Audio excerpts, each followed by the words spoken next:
Good morning મિત્રો. આજની સવારની પ્રેમી સલામ. જય મસીહ કી.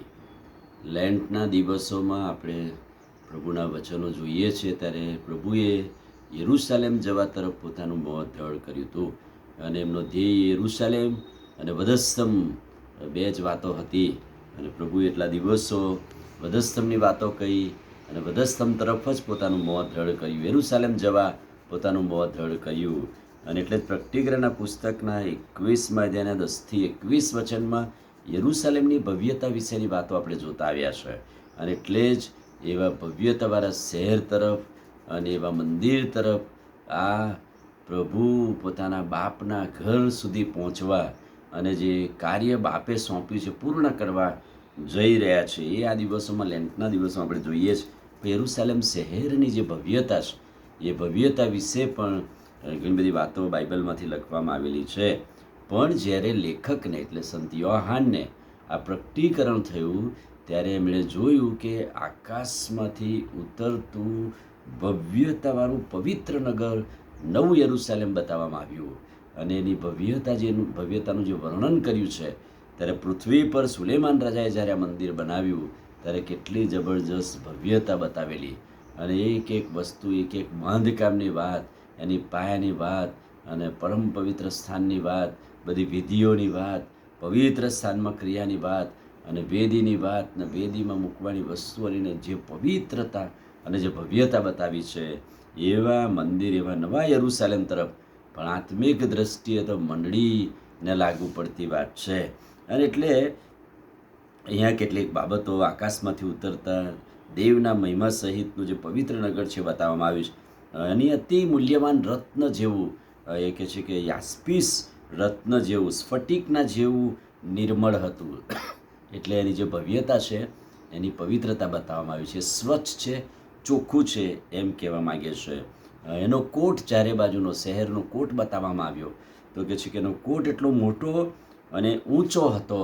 અને એનું વર્ણન બતાવે છે અહીંયા કે 12 દરવાજા, 12 દૂત ઊભેલા હતા અને ઇઝરાયલ પુત્રોના 12 કુળના નામ ત્યાં લખેલા હતા.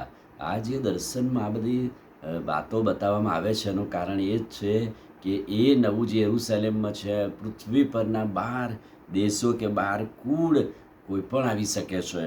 અને નગરના કોટના પાયા પર 12 પથ્થર અને તેના પર 12 પ્રેરિતોના નામ, એટલે કે જૂનો ને નવો કરાર બે દર્શાવવામાં આવેલો છે.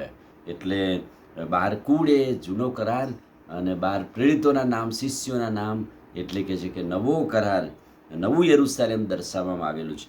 નગરનું માપ લેનાર દૂત પાસે સોનાની છડી હતી. કહે છે કે જે નગરનું માપનું વર્ણન કરવામાં આવેલું છે ત્યારે કહે છે કે જે દૂતની પાસે સોનાની છડી હતી. અને નગરનું વર્ણન કરતાં કહે છે કે કોટનું જે ચણતર છે યાસ્પીસનું હતું. નગર નિર્મળ કાચના જેવું ચોખ્ખું અને સોનાનું હતું.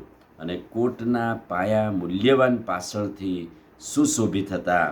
હવે આ જે અલગ અલગ પાયાની વાત લખેલી છે, એવા 12 પાયાની વાત ને 12 દરવાજાની વાત.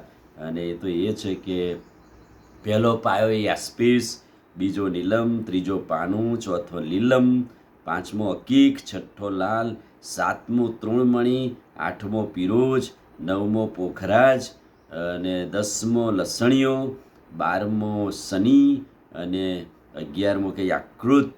એવા 12 કે છે કે જે મૂલ્યવાન પાષાણો અને પાયાની વાત ત્યાં લખવામાં આવી છે. નગરનો રસ્તો સોનાનો, ચોખ્ખો, નિર્મળ કાચના જેવો હતો. નિર્ગમનનું પુસ્તક 26મો અધ્યાય પહેલું વચન, 30મો અધ્યાય બીજું વચન તમે જોજો. ત્યાં જે બલિદાનની વેદી ને ધૂપની વેદીની વાત છે અને જે પવિત્રતા છે, અને સુલેમાન રાજાએ મંદિર પર જે પરમ પવિત્ર સ્થાનનો જે આકાર અને વાતો જે લખેલી છે ને એ અહીં પરિપૂર્ણ થાય છે.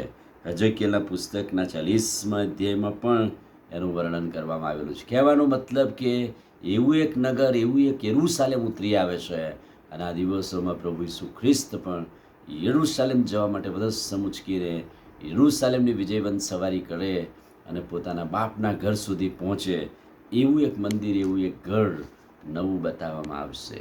આમીન. પ્રાર્થના કરીએ. ભલા પ્રભુ, આજે સવારે તમારા અદ્ભુત ને પવિત્ર વચનના માટે આભાર. નવા યરૂશાલેમની વાત અમે જોઈ રહ્યા છીએ કે જે પવિત્ર આશીર્વાદિત એવું નગર તમે અમને બતાવવાના છો.